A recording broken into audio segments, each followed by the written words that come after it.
오늘 제 설교 제목이 두려움의 골짜기를 지나기 위하여라는 제목입니다. 우리가 태어나면서부터 무덤에 이르기까지 우리를 끈질기게 괴롭히는 하나의 감정이 있다면 그것은 아마도 두려움이 아닌가 생각됩니다. 갓난아이가 태어나면 여러 가지 이유에서 웁니다. 배가 고파서 울고, 화가 날 때도 그는 울고요. 자신의 욕구를 채우기 위해서 무엇을 가지고 싶을 때 그는 무조건 하여튼 웁니다. 그러나 아동 심리학자들에 의하면 아이들이 우는 이유 가운데 가장 큰 이유는 다름이 아니라 두려움에서 비롯된다고 얘기합니다. 여러분, 아이를 혼자 가만히 놔둬 보십시오. 방 안에 엄마가 있으면 괜찮지만 자신이 혼자 놀다가 순간 자신 혼자 방 안에 있다는 사실을 안 그 순간부터 아이는 울어대기 시작합니다. 왜 그렇습니까? 무엇 때문에 그 아이가 울겠습니까? 아이를 혼자 놔뒀더니 인생이 어찌 이리 고독한고, 그래서 고독의 눈물을 흘리는 겁니까? 그렇지 않아요. 아이는 두려워서 우는 것입니다. 그래서 아이를 기를 때에 우유를 주고 기저귀를 갈아주고 춥지 않게 해주고 덥지 않게 해주고 아이에게 필요한 것을 채우는 것도 중요하지만 아동교육학자들은 강조하기를 그 무엇보다 아이에게 안정감을 주는 것이 중요하다고 얘기합니다. 모유를 먹이는 이점이 바로 거기에 있다 그러죠. 무슨 모유가 우유보다 훨씬 더 영양가가 많다. 사실 그런 것도 있겠지만은 그런 차이보다는 교육학자들에 의하면 모유를 먹여야 하는 이유는 어린아이가 10개월 동안을 어머니 태 속에 있습니다. 밖에 나와서 많은 두려움을 느낄 때에 모유를 먹입니다. 그럼 그 아이가 젖을 먹는 동안 어머니의 10개월 동안 들었던 심장 박동 소리를 들으며 평안함을 느낀다고 하는 거예요. 근데 영양가가 비슷하다고 해서 눕혀놓고 우유병 이렇게 꽂아놓은 아이는 나중에 이를 저지를 확률이 많습니다, 여러분. 우리나라는 좀 모유 먹이는 운동을 좀 벌려야 될 것 같아요. 여러 가지 이점이 있어요. 이 안정감, 이러한 아이들의 무서움은 그 아이가 자라면서 극복되어 성인이 되면서 완전히 무서움이 사라지는 것 같으나 실상은 그렇지 않습니다, 여러분. 우리 모두에게는 알게 모르게 마음속 깊이 두려움이 자리 잡고 있는 겁니다. 아니, 어쩌면 이 두려움은 더 심해졌는지도 모르겠어요. 어릴 때의 두려움은 굉장히 단순했습니다. 부모만 있으면, 어머니만 있으면 해결될 수 있는 단순한 두려움이었습니다마는, 그러나 이제 성인의 두려움은 그렇지 않습니다. 우리가 느끼는 두려움의 원인과 대상이 훨씬 더 복잡해졌고 또 쉽게 해결되지도 않습니다. 누구라서 두렵지 않은 사람이 있겠습니까? 저 역시 과거에 수많은 두려움을 느꼈고 오늘도 두려움을 느끼고 있습니다. 저는 지금도 두려운 얘기를 하라 그러면 몇 가지 심리적인 두려움을 얘기할 수 있습니다. 제가 미국에 처음 갔을 때 17, 18년 전 한국에 미국이 그렇게 알려져 있지 않았을 때 제가 미국에 갔을 때 많은 두려움을 느꼈어요.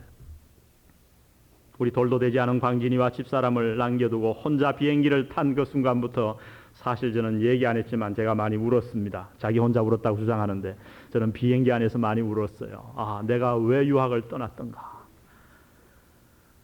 약간 싼 비행기를 탔기 때문에 중간에 갈아타야 했어요. 그래서 그 다음 비행기를 잡으려고 하는데 우리 비행기가 1시간 반을 연착했단 말이에요. 근데 제가 탈 비행기는 벌써 떠나고 없어요. 그래서 제가 비행기를 타야 된다고 그랬더니 없대요, 비행기가. 자고 내일 와보래요. 표가 있을지 모르니까. 말은 잘 통하지 않죠. 그래서 내 가방은 어디 있냐고 그러니까 가방도 모른대요. 유학 갈 보따리 2개는 다 사라지고 그 넓은 공항에 저 혼자 있었어요. 사람들은 썰물같이 빠져나가고 어디로 가야 되나, 공항에서 밤을 새워야 되나. 그래서 어떻게 하다가 전화를 돌렸습니다. 흐름한 모텔에 들어갔어요. 하루 종일 굶은 데다가 배는 고팠습니다. 식당이 어딘지 압니까? 얼마나 두려움이 엄습해오는지. 이러다가 내가 외국에서 고아되는 거 아니냐. 그때의 두려움을 잊을 수가 없어요. 돈을 계산하는데 보니까 작은 냉장고에 음료수 몇 개를 팔고 거기에 감자칩 같은 걸 팝니다. 그래서 제가 감자칩을 하나 주문하고 제가 또 바가지를 쓰면 안 된다. 이 마음이 꽉 많아가지고 내가 영어가 서툰 거를 알면 제가 바가지를 씌울 거야. 우리 그때만 해도 얼마나 많이 속였어요.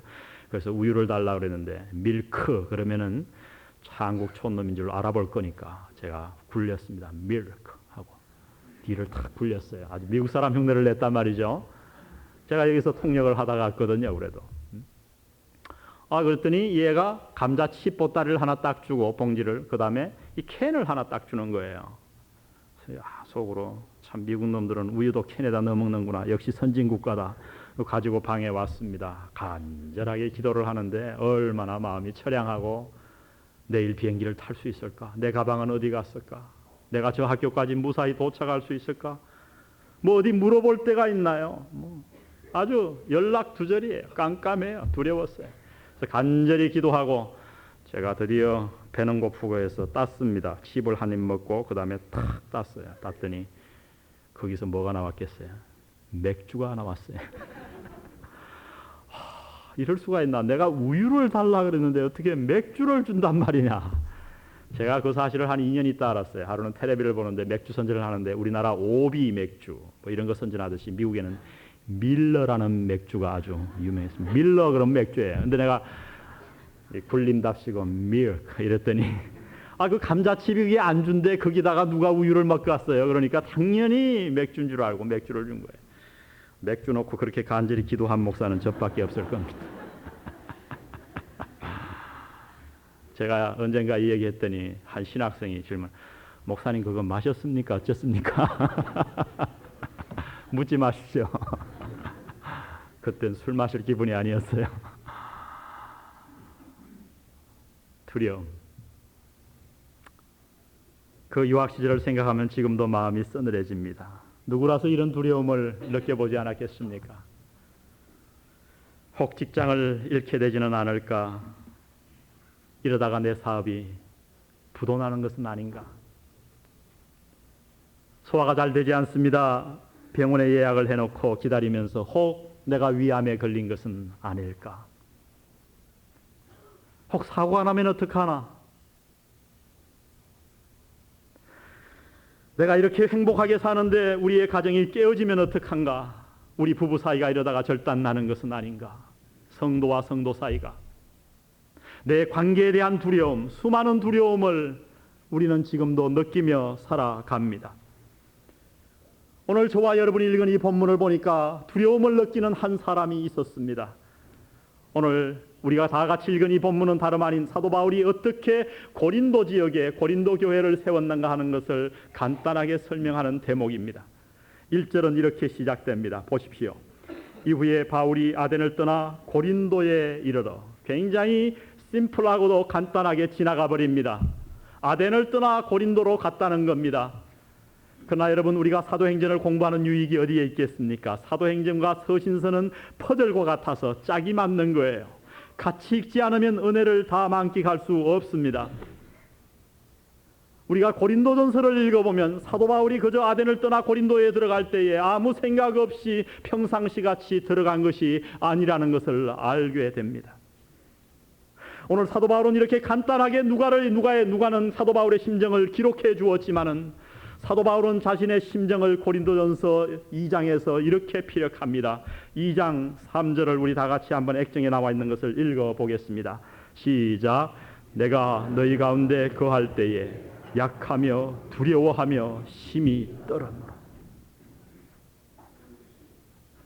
오늘 이 대사도 바울이 고린도에 들어갈 때 자신의 심정을 피력해 주었습니다. 그저 아무 생각 없이 고린도에 들어간 것이 아니고 고린도에 들어가자마자 들어가서 수개월 동안 그의 심정이 어떠했는가? 그는 약함을 느꼈고 굉장히 위축됨을 느꼈고 마음에 얼마나 두려움을 느꼈던지 밤마다 심히 떨었다고 말씀합니다.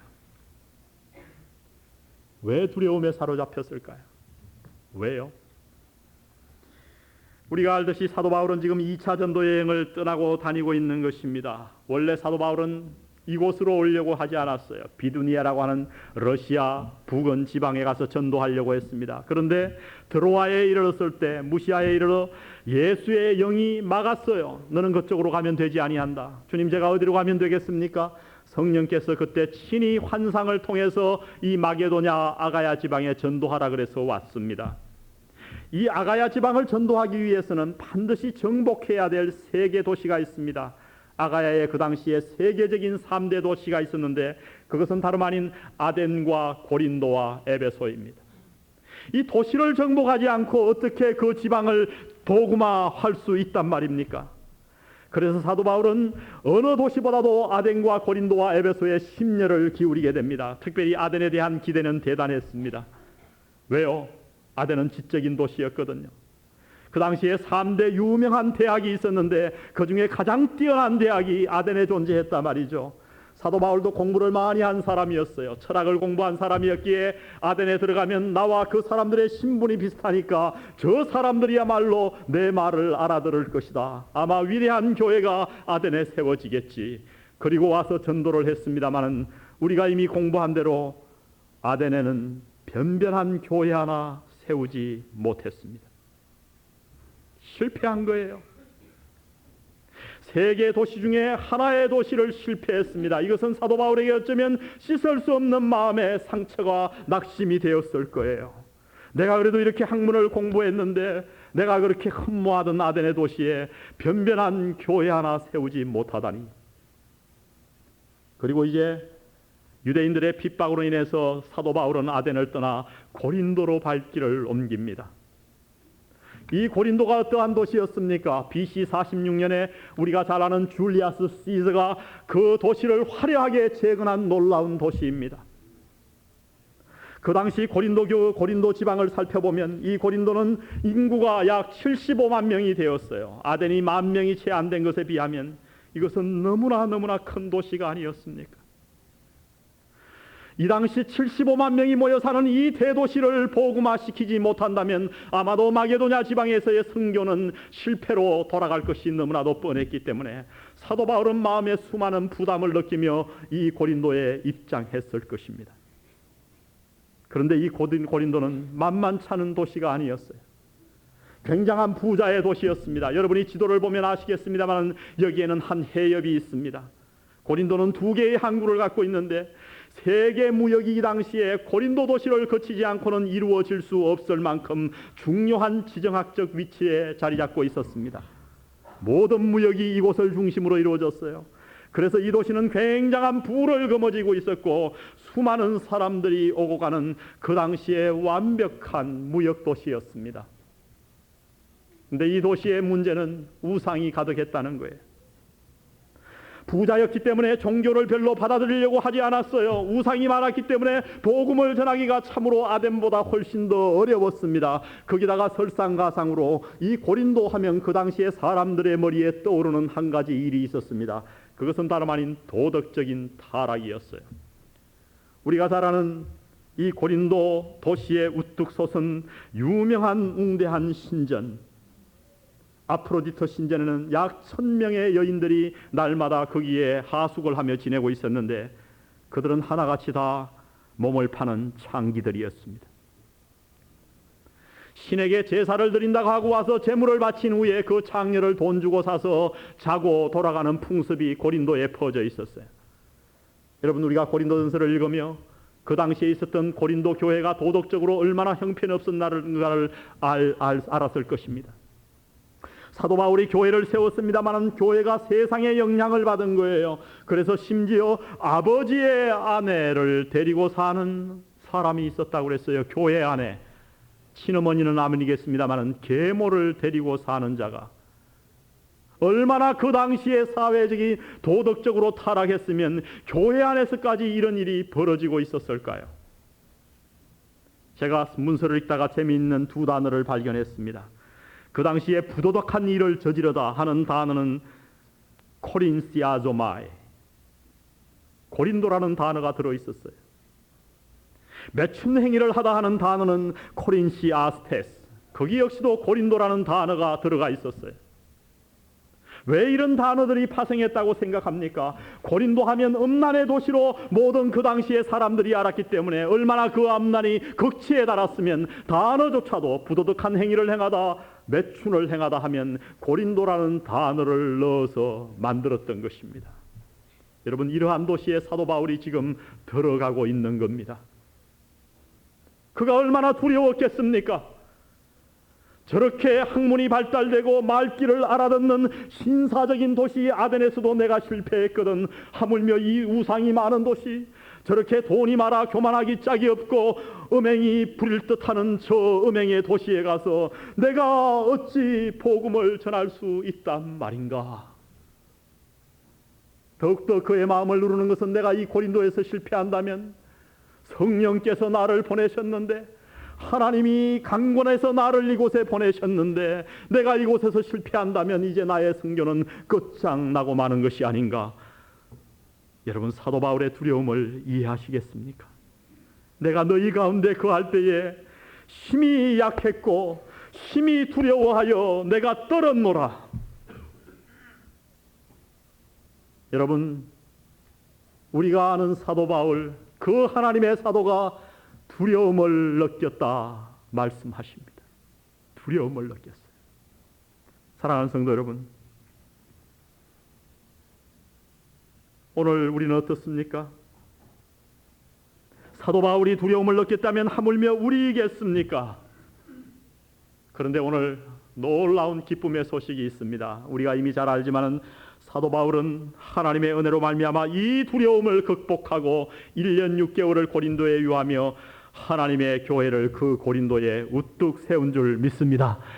여러분, 이 교회가 서지 않았더라면 고린도 전후서는 없었을 거예요. 고린도 교회는 섰어요.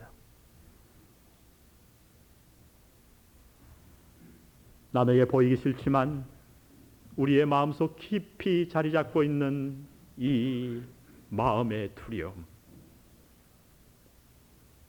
신앙생활을 하면서 하나님을 의지한다고 하면서도 시시각각 다가오는 우리 마음의 두려움을 우리가 어떻게 물리칠 수 있을까요?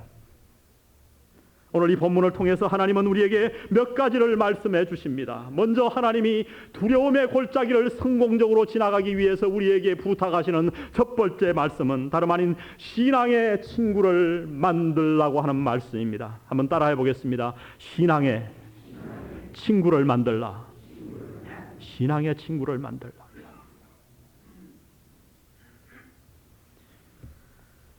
우리가 읽는 이 성경은 인생에 대해 여러 가지를 교훈해 주십니다. 그 중에 하나는 인생의 순례길은 결코 혼자 걸어갈 수 있는 길이 아니라는 겁니다. 인생은 솔로가 아닙니다. 아마도 그래서 하나님은 이 땅에 교회를 만드셨던 것 같아요. 여러분, 사실 교회 나오면 불편한 게 많아요. 불이익이 많아요. 한번 생각해 보세요. 오늘도 교회 나오기 위해서 여러분 몇 시간을 허비하셨어요? 오고 가는 길 아마 30-40분, 약 1시간 반, 그리고 준비하고 화장하는데 1시간 반. 집에서 그저 예배 드리면 1시간이면 다 될 거 아닙니까? 여러분은 이미 시간적으로 2시간 이상을 소비한 거예요. 거기다가 교회 오면 또 손해가 있어요. 뭐예요? 사람들끼리 부딪혀야 돼요. 그렇죠? 어떤 사람들은 교회에서, 이쪽 교회에서 상처받으면 저쪽 교회로 옮깁니다. 그러나 여러분, 제가 보장드립니다. 옮기지 마십시오. 왜? 상처받은 여러분이 그 교회에 옮기는 순간 그 교회는 상처받는 교회로 바뀔 겁니다. 어떤 교회 가면 문제가 없는 것 같아요. 사람들이 다 나이스하고 좋은 것 같아요. 그러나 여러분, 그런 교회일수록 더 위험해요. 왜? 겉은 양이나 속에는 뭐라. 내가 말하지 않겠습니다. 우리 교회도 요새 분위기 좋다 그러면서 옮기는 분들이 많은데, 분위기 좋아서 우리 교회 오셨으면 후회하게 되실 겁니다. 별로 안 좋아요. 제가 믿는 영안교회는 어느 교회보다도 분위기가 좋지만은, 그러나 제가 드리고 싶은 말씀은 이 교회조차 상처받을 수 있어요. 피할 수 없어요. 여러분, 부부간에도 상처받는데 하물며 남끼리 모인 이 교회 안에서 우리가 교제하며 어찌 상처받지 않나요? 거기다가 큰 손실 또 하나가 있는데 그것은 다름 아닌 경제적인 손실이에요. 교회 가면 뭐예요? 헌금해야 되잖아요. 집에서 예배 보면 누가 헌금하라 그래요? 이제 다음 주부터 교인들 더 빠지게 생겼는데, 그러나 여러분, 하나님은 교회를 만드셨어요. 그리고 교회에 모이기를 패하는 어떤 사람들의 습관과 같이 하지 말고 교회 모임에 충성되이 참석하라고 명령하셨습니다. 왜일까요? 여러분, 교회를 떠나서는 신앙생활이 있을 수가 없어요. 많은 사람들이 어떤 사람 가운데 혼자 신앙생활 한다 그럽니다. 여러분, 그 사람이 한 달은 성공할지 몰라요. 6개월은 신앙이 성장할지 몰라요. 그러나 관찰해 보세요. 교회 나오지 않고 혼자 신앙생활하는 사람 치고 2년, 3년 지나서 그 신앙이 자란 사람이 있습니까? 아니요. 다 하나님 곁을 떠나갑니다. 왜요? 하나님이 왜 교회를 만드셨어요? 우리의 인간됨을 아셨기 때문이에요. 이 인생의 길은, 이 신앙의 길은 혼자 걸어갈 수 있는 길이 아님을 아신 하나님께서 저와 여러분들에게 교회를 만드셨고 오늘 이 예배에 우리를 참석하게 하신 줄 믿습니다. 우리 신앙의 친구의 중요성을 전도서 4장 9절에서 12절은 이렇게 얘기합니다. 두 사람이 한 사람보다 나으면 저희가 수고함으로 좋은 상을 얻을 것임이라.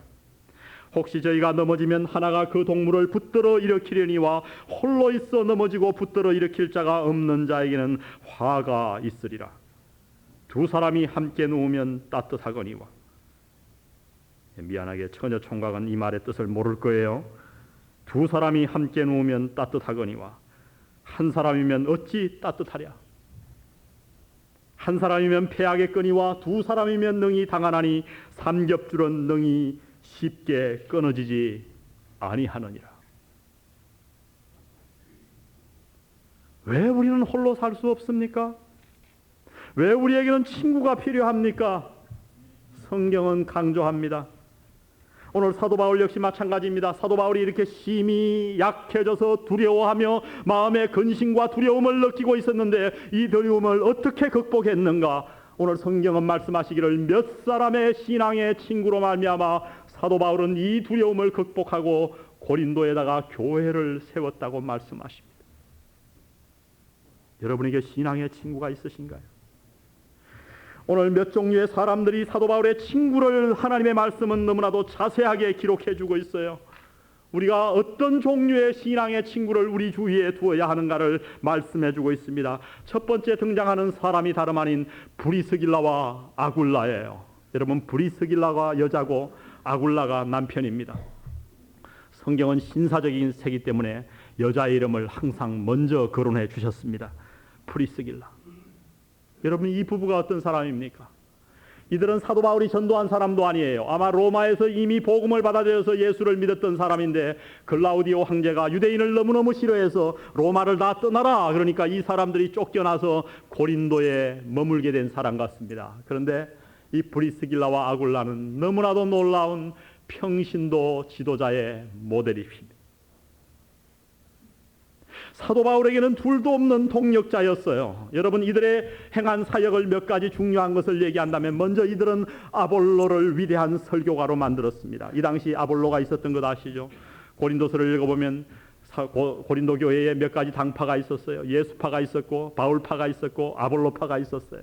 그만큼 이 개바파도 있었고요. 아볼로는 중요한 사람이었어요. 그런데 이 당시에 브리스길라와 아굴라가 고린도에 도착해서 가만히 보고 또 에베소에 도착해 보니까 아볼로라는 사람이 굉장히 설교를 잘했어요. 언변이 뛰어났던 것 같아요. 수많은 사람들을 모아놓고 설교를 하는데 가만히 들어보니까 그가 말은 잘하는데 그 설교에 복음이 없었습니다. 여러분, 이 아굴라와 브리스길라는 비록 평신도였어요. 성경 어디에도 설교를 했다는 기록이 없지만은 이들은 성경에 대한 지식이 대단했던 것 같습니다. 여러분, 우리 교회 평신도들이 이렇게 되어야 합니다. 오늘 한국 강단에 하나님의 말씀이 약하다고 빈약하다고 모두 비난합니다. 그러나 목사들만 비난할 게 아니에요. 평신도들에게도 그 책임이 있다고 저는 생각합니다. 목회자가 복음을 전하지 않을 때, 하나님의 말씀을 올바로 강해하지 않을 때 그러한 곳에는 가지 말아야 합니다. 그런데 오늘 교회를 보세요. 부흥회를 한다고 해놓고 하나님의 말씀을 전하는 것보다는 기복신앙을 가르치고 복받는다, 병 고친다 하면 온 평신도들이 그곳에 꽉꽉 흘러넘칩니다. 하나님의 말씀으로 가르치는 곳에는 헌금을 안 해도 그곳에 가서는 헌금을 아끼지 않습니다. 그래서 하나님의 말씀을 강해하며 전하면 어떻게 합니까? 그건 별로 재미가 없으니까 눈을 감고 주여 입신합니다. 목사들이 그러니까 어떻게 하나님의 말씀을 강의할 수 있겠어요?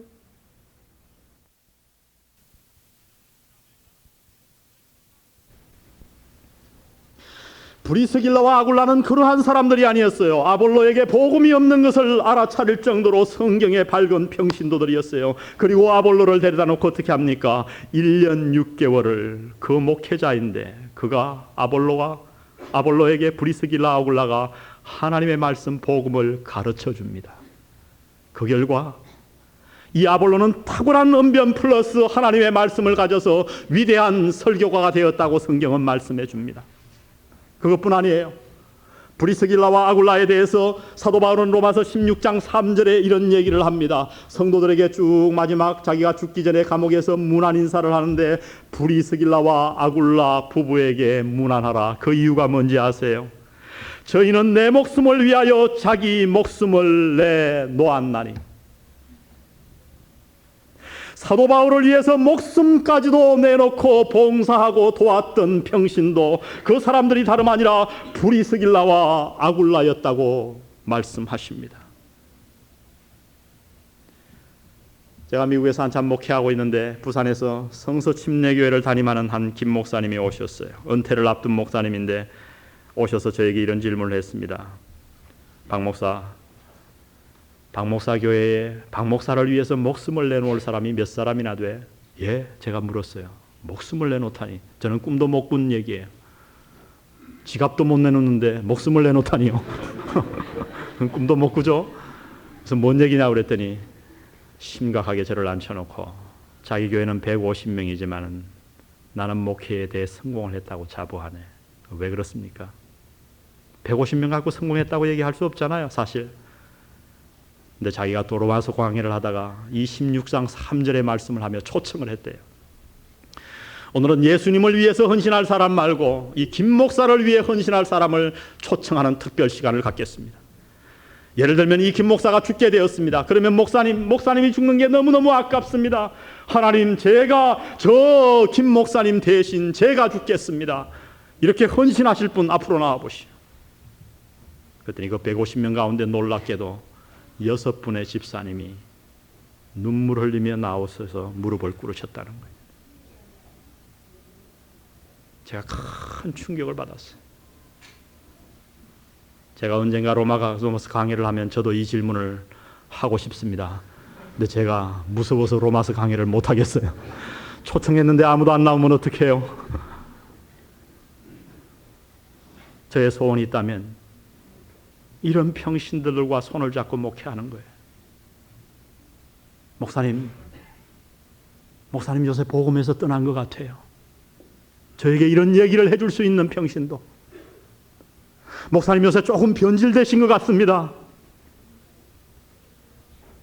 그리고 내 어려움을 자기의 어려움으로 알아서 목숨까지 내놓고 저와 다른 일이 아니라 내 인간성이 좋아서가 아니라 내가 전하는 이 복음 때문에 복음을 위해서 목숨을 내놓고 일할 수 있는 평신도, 저의 소원입니다. 제가 믿기는 앞으로 이러한 평신도가 우리 교회에서는 수없이 나오실 줄 저는 믿습니다. 여러분, 우리가 어떻게 이 인생의 두려움의 골짜기를 지나갈 수 있나요? 신앙의 친구를 만드셔야 합니다. 먼저 동력자를 만드셔야 합니다. 여러분과 복음 때문에 죽고 사는 사람들, 인간성이 좋아서가 아니에요. 계모임이 아니에요. 우리가 전하는 이 십자가의 복음을 위해 목숨도 같이 바칠 수 있는 팀 사역을 만드시기를 바랍니다. 여러분 스스로 질문해 보십시오. 이 복음을 위해 여러분과 목숨을 같이 할 사람이 당신 주위에 몇 명이나 있습니까? 대개 교회를 봅니다. 왜 친한가? 오래 같이 살았다는 거예요. 한 고향 출신이라는 거예요. 사업이 비슷하다는 거예요. 지미가 비슷하다는 거예요. 오늘 교회는 이렇게 나뉘고 있습니다. 그러나 참으로 교회의 불행한 일은 복음을 위하여 목숨을 서로 바칠 만한 팀들이 사라지고 있다고 하는 것입니다.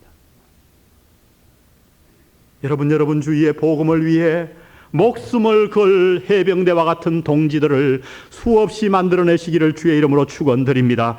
신앙의 친구를 어떻게 만드는가? 먼저 믿음의 동지를 만들어야 합니다.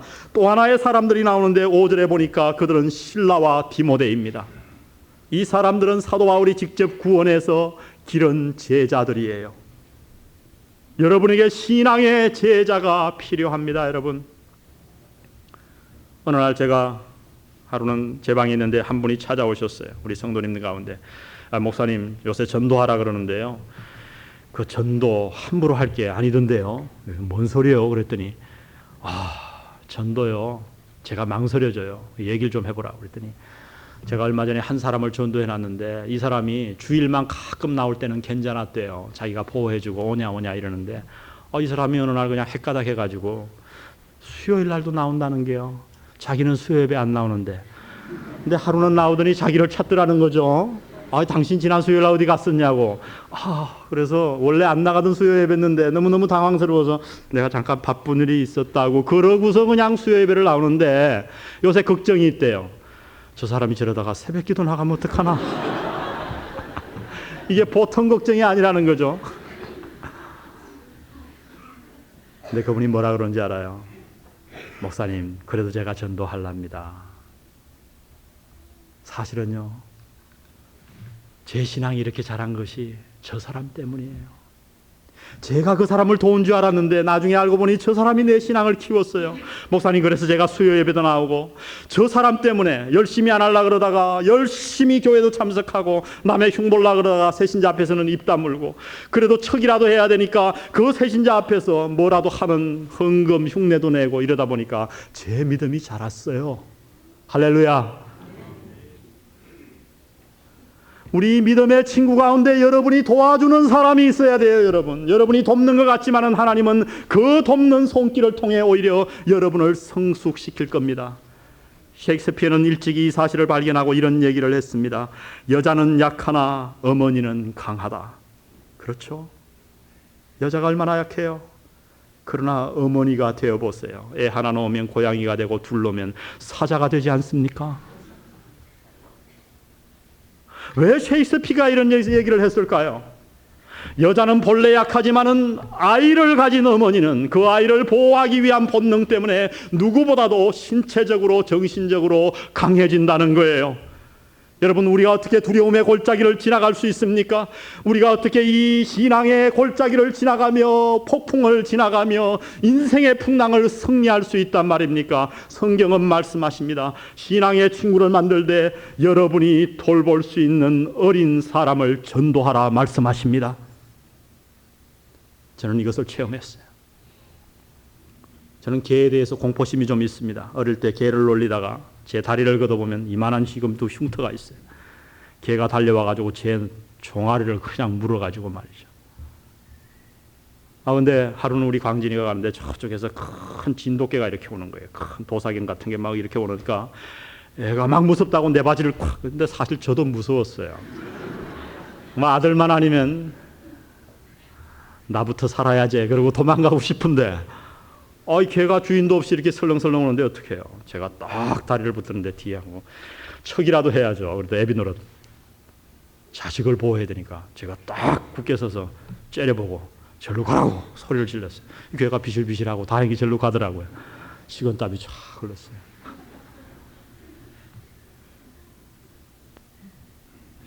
여러분이 전도한 사람이 있습니까?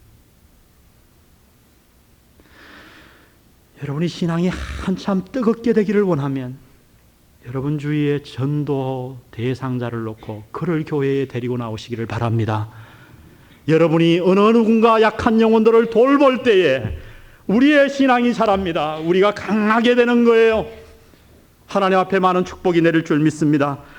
오늘 여기에 보니까 세 종류의 사람들이 등장하는데 먼저 사도 바울은 어떻게 친구를 만들었는가? 동역자를 만들었습니다. 그 다음에 제자를 만들었습니다.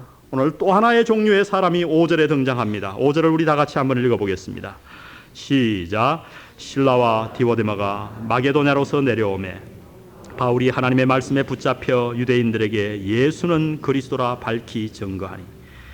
이 바울이 하나님의 말씀에 붙잡혀 이렇게 번역됐지만 안타까운 번역이에요. 사실은 바울이 하나님의 말씀에 전념하여 유대인들에게 복음을 전했다는 말이에요. 원어로 보면. 왜 그랬을까요? 오늘 우리가 읽어서 아는 대로 사도 바울은 지금 이 고린도에 와서 무슨 일을 하며 복음을 전했냐면 텐트 만드는 일을 하며 복음 전했어요. 그래서 이 단어를 따서 여기서도 장막 선교를 얘기합니다. 그냥 교회가 선교 헌금을 다 보내줘서 아무 일도 안 하고 선교 헌금만 선교만 하는 게 아니라 자기가 돈을 벌어서 자기 직업을 가지고 선교하는 사람을 텐트 선교, 텐트 미셔너리 그럽니다. 어떤 사람은 우리 선교사들이 다 텐트 미셔너리가 돼야 된다고 그래요. 여러분 그렇지 않아요? 사도 바울은 그 어느 곳에서도 텐트를 만들지 않았어요. 낮에는 텐트를 만들고 주말에만 일하는 파트타임 사역은 고린도에서만 했습니다. 사도 바울이 고린도 들어올 때 두려워서 떨었던 이유 가운데 하나는 그에게 돈이 다 떨어져 버린 거예요. 선교 헌금을 보내준 그 모든 교회들이 더 이상 선교 헌금을 보내주지 않았습니다. 그래서 안 그래도 두려운데 돈까지 떨어져서 사도 바울은 두려웠습니다. 그래서 궁여지책으로 텐트를 낮에는 만들며 주말에는 복음을 전했던 거예요. 그런데 오늘 실라와 디모데가 온 다음에 사도 바울이 그 파트타임 사역을 버리고 텐트 하는 만드는 일을 그만하고 일주일 내내 전담하여 복음을 전했다고 얘기합니다. 어떻게 그랬을까요? 여러분 빌립보서를 읽어보시면 4장 말미에 사도 바울이 빌립보 교인들을 칭찬하며 이런 얘기를 합니다. 내가 마게도냐에 있을 때에 너희들이 한 번, 두 번 나의 쓸 것을 보내주었도다. 할렐루야. 바울과 이 실라와 디모데가 사도 바울에게 빌립보 교회의 선교 헌금을 가져다 주었기 때문에 그 선교 헌금을 받아들고 사도 바울은 일주일 내내 7일 동안 복음만을 전할 수 있었다고 말씀합니다. 사도 바울이 어떻게 고린도에서 두려움을 이기고 교회를 세울 수 있었나요? 빌립보 교인들이 그 뒤에 있었습니다. 통계에 하면 말이죠. 여러분 교회를 옮기거나 교회에 처음 나오고 나서 언제 이 교회가 좀 편안하게 느껴지는가? 내가 50명의 얼굴을 알 때, 지나가다가 스친 얼굴이 아니고 대충 이름이라도 알고 저 사람은 직업이 뭐고 50명의 얼굴을 알 때 그 교회의 편안함을 느낀대요. 그런데 언제 우리 교회가 안방같이 느껴지는가? 그것은 200명의 얼굴을 알면 우리 교회 와서 내가 대자로 누울 수 있어요. 여러분 우리 교회가 불편하십니까? 그러면 이런 질문을 해보세요. 내가 오늘 집에 돌아가서 요람을 보시든 뭘 보든 내가 몇 명을 아는가 꼽아보시기 바랍니다. 하나님이 우리에게 교회를 주셨어요. 사도 바울은 적어도 3가지 종류의 친구들을 만들었다고 말씀합니다. 믿음의 동력자를 만들었고 믿음의 제자를 만들었고 나를 후원하는 믿음의 친구들을 주위에 많이 만들었습니다. 이것이 사도 바울로 하여금 두려움을 이기게 하고 고린도에 하나님의 교회를 우뚝 세우는 비결이었다고 성경은 말씀해 주십니다. 오늘 이 아침에 제가 여러분에게 묻습니다. 여러분에게는 믿음의 친구가 있으십니까? 당신에게 믿음의 친구가, 정말 믿음의 친구가 몇 명이나 되십니까?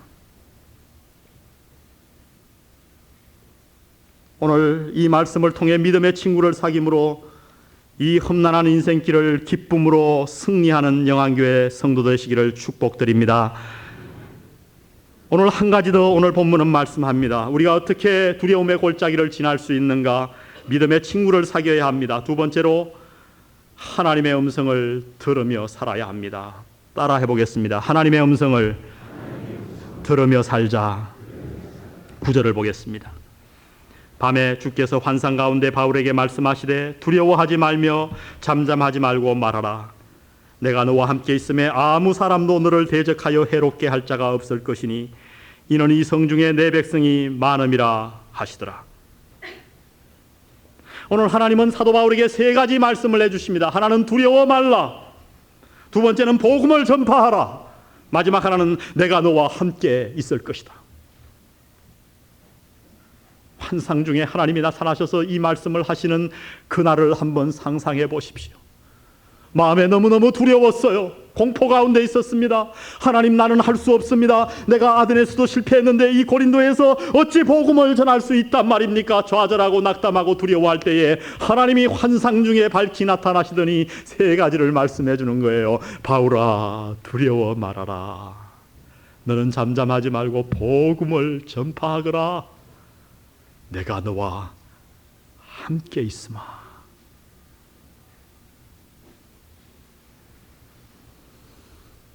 저는 지금도 잊지 못하는 한 가지 찬송 소리가 있습니다. 저는 시골에 살았는데 어릴 적 굉장히 무서웠던 적이 있었어요. 제가 몸에 열이 좀 있어서 그 수요일 날 모든 식구들이 다 예배드리러 가고 저 혼자 집에 있었어야 했습니다. 어머니가 나를 옆에서 간호해야 되는가 망설이시다가 저에게 말씀하셨어요. 혼자 있을 수 있겠니? 제가 이제 국민학교 막 들어갈 나이였기 때문에 혼자 있을 것 같았어요. 그래서 엄마 걱정 마세요. 다녀오세요. 제가 아주 어른스럽게 얘기했어요. 어머님이 망설이다가 식구들이 다 수요 예배를 드리러 갔습니다. 근데 갑자기 밖에서 인기척이 나는 거예요. 자꾸 부스럭 하는데 지금 생각해 보면 별거 아니지만 그 나이에 얼마나 무서웠던지 머릿결이 다 쭈뼛쭈뼛 서는 것 같아요. 자꾸 거기 집중을 하니까 뭔가가 일어나고 있는 일 같아요. 방문을 열고 봐야 되는데 도저히 열 자신이 없어요. 그래서 어떻게 했어요? 제가 듣고 있던 이불을 꽉 뒤집어 쓰고 그냥 그 순간을 저는 잊지 못해요. 그리고 한 3, 40분이 지났을까요? 그 시간이 그렇게 길게 느껴졌어요. 그런데 제가 꿈에도 잊지 못하는, 지금도 기억하는 한 소리가 있어요. 왜냐하면 우리 식구들이 예배를 다 드리고 돌아오는데 저희 어머님이 늘 찬송하기를 좋아했거든요. 우리 형님들하고 아버지 어머니하고 이렇게 오면서 흥얼거리는 찬송 소리예요. 뭐라고? 내 주를 가까이. 뭔가 소리가 들려요. 보니까 저 멀리 들녘을 지나오는 우리 식구들의 찬송 소리였어요. 놀라운 걸 느꼈어요.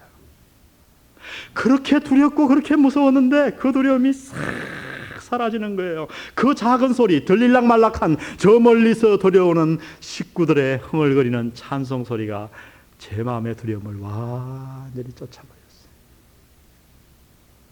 저는 지금도 가끔 그때를 생각합니다.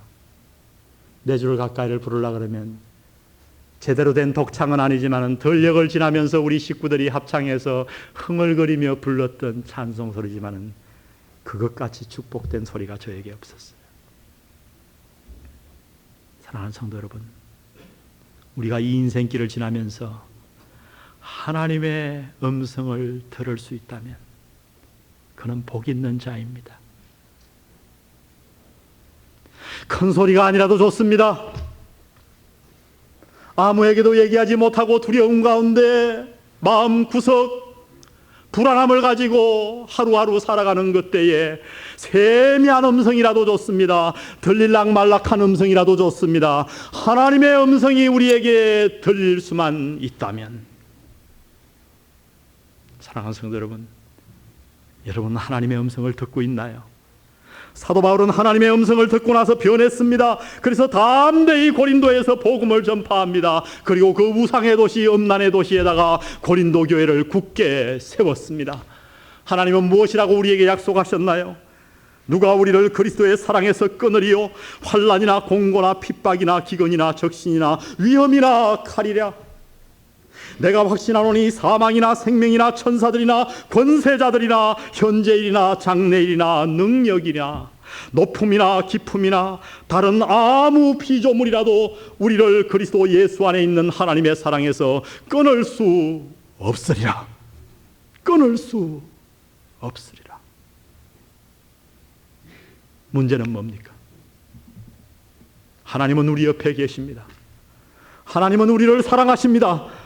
그럼에도 불구하고 오늘날 교회에 나오는 수많은 성도들이 하나님의 음성을 듣지 못하고 살아가기 때문에 여전히 두려워하고 여전히 불안해하고 여전히 혼자 쓸쓸하게 골짜기를 지나가고 있다는 사실입니다.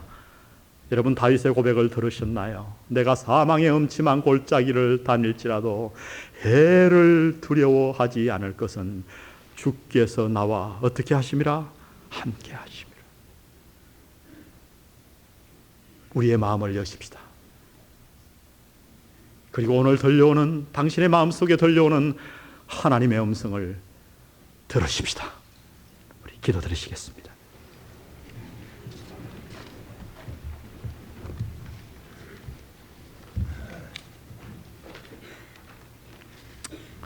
이 시간 한 1, 2분간 기도하는 시간을 갖겠습니다.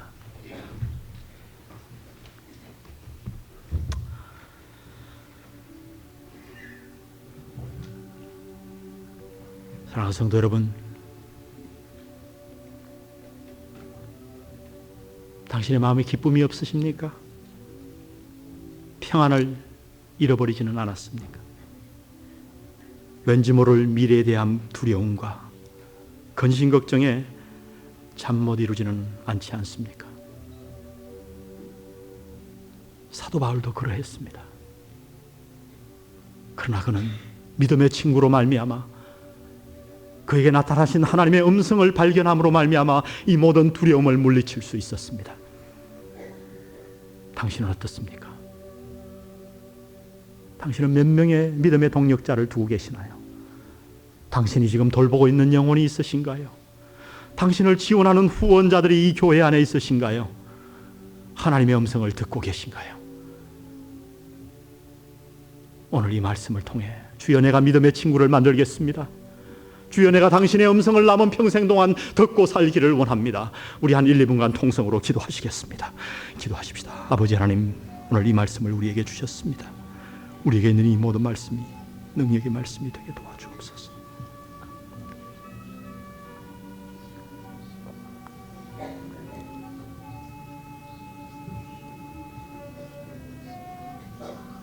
하나님의 말씀과 능력의 말씀으로 믿음의 친구를 사귀게 도와주시고,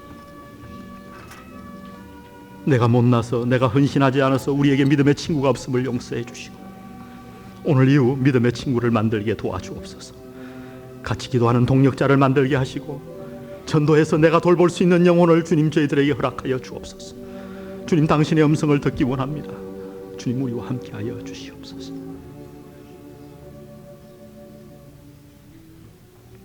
오늘 말씀 생각하시면서 502장 찬송을 부릅니다. 태산을 넘어 흠곡에 가도 빛 가운데로 걸어가면 주께서 항상 지키시기로 약속한 말씀 변치 않네. 태산을 넘어 흠곡에 가고 빛 가운데로 걸어가면 주께서 항상 지키시기로 약속한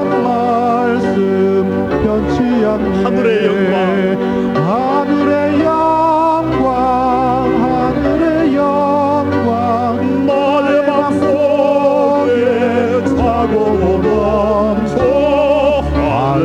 할렐루야를 힘차게 불러 영원히 주를 찬양하리.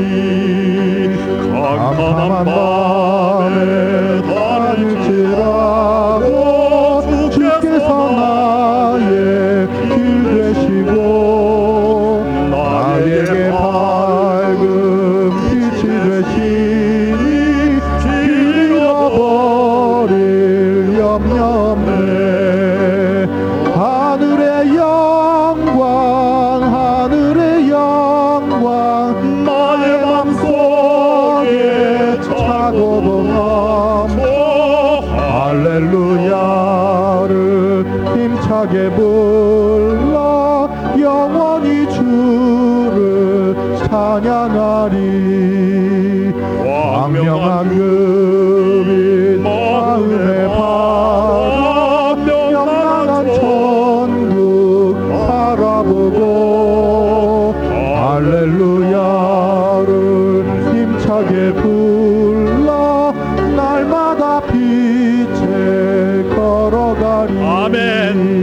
하늘의 영광, 하늘의 영광, 나의 맘속에 차고도 넘쳐 할렐루야를 힘차게 불러 영원히 주를 찬양하리.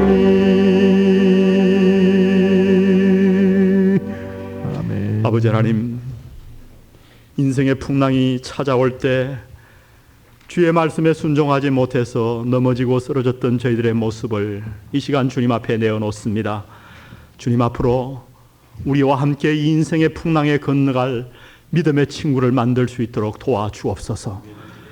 내 마음에 이기적인 마음을 없이 하여 주시고, 내가 내 자신을 낮추고 사랑하는 마음을 가짐으로 내 주위에 나를 지원하고 나를 사랑하는 수많은 믿음의 친구들이 나타날 수 있도록 주여 저희들을 축복하여 주옵소서. 제가 영혼을 돕기를 원합니다. 대각성전도 2,000을 허락하셨는데 제가 직접 제 발로 가서 한 영혼을 구원하고 그 영혼이 자라갈 때까지 돌보기를 원합니다. 주여 저희들에게 영혼을 허락하여 주옵소서. 이제 남은 생 당신의 음성을 듣기를 원합니다. 무력의 눈이 어두워 세상의 쾌락의 귀가 어두워 나를 목 놓아 부르시는 주님의 메시지와 음성을 듣지 못하였습니다. 몸은 이곳에 와 앉아있지만은 정신이 딴 데가 있으므로 하나님의 음성을 듣지 못했습니다. 주여 이제 제 마음을 비웁니다. 당신의 음성을 듣는 당신의 사람들에게 축복하여 주옵소서. 오늘도 우리의 가진 물질을 당신 앞에 드렸습니다. 주님, 이 물질이 정말 우리의 헌신을 표시하는 살아있는 물질 되게 축복해 주시고, 주님 드린 손길 일일이 돌보시며 주님 약속하신 대로 그들이 하나님 앞에 드렸사오니 이 땅에서의 그들의 물질을 번성케 하여 주옵소서. 예수님의 귀하신 이름으로 기도드렸습니다. 아멘.